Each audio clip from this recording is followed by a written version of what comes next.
Hello, my name is Tammy Morey, and I'm here to talk to you about taxes. Different types of taxes. For instance, we have income taxes, which is a tax that is paid to the government based on the amount of money you make.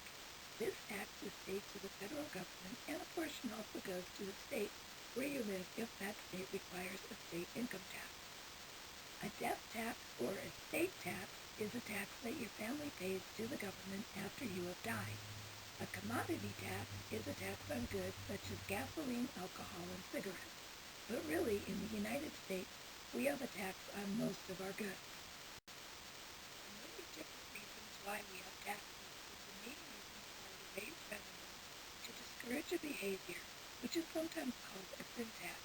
A sin tax can be placed on things like alcohol and cigarettes, or in the case of an obesity tax, it can be placed on sugar-sweetened beverages like soda. The tax is used to raise the price of soda in order to discourage people from buying the product. The idea is that if the price is higher, some people will not value the product and therefore not buy it.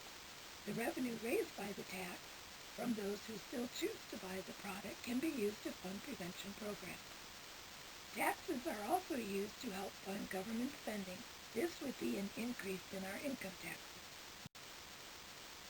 With taxes like commodity taxes, it doesn't matter who pays the tax. It can either be paid by the buyer or the seller, or a portion of the tax can be paid by both. According to Tyler Cowan and Alex Tabark, the authors of our textbook Modern Principles Microeconomics, who pays the tax does not depend on who writes the check. It comes down to who is the least elastic in price. In other words, the one that has fewer substitutes will pay the tax. Now let's look at some graphs. The graph on the left is a tax that does not have, is a tax of the market price, and it does not have a tax in it.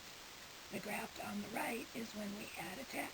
You can see that by adding a tax, and this is a tax on sellers, the supply curve shifts up by the amount of the tax. In this instance, we're going to say it's by $1. So the supply curve moves up by $1, and we end up having a new equilibrium and a new amount supply.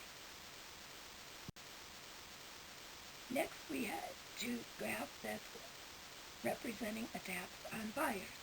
The graph on the right is before the tax. You can see we have equilibrium where the supply curve meets the demand curve. A tax on buyers causes the demand curve to shift down by the amount of the tax, which gives us a new price.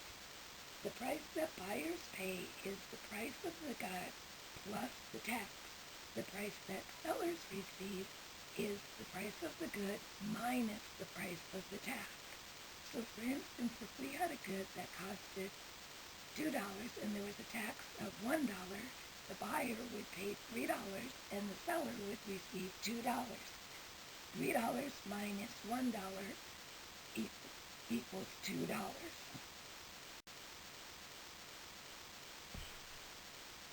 Taxes also create a deadweight loss.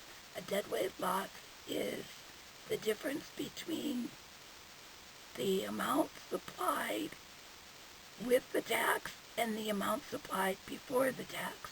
Our deadweight loss is the small triangle between the new supply curve and the old demand curve from the price, the purchase price, from the purchase price at market to the purchase price with the tax.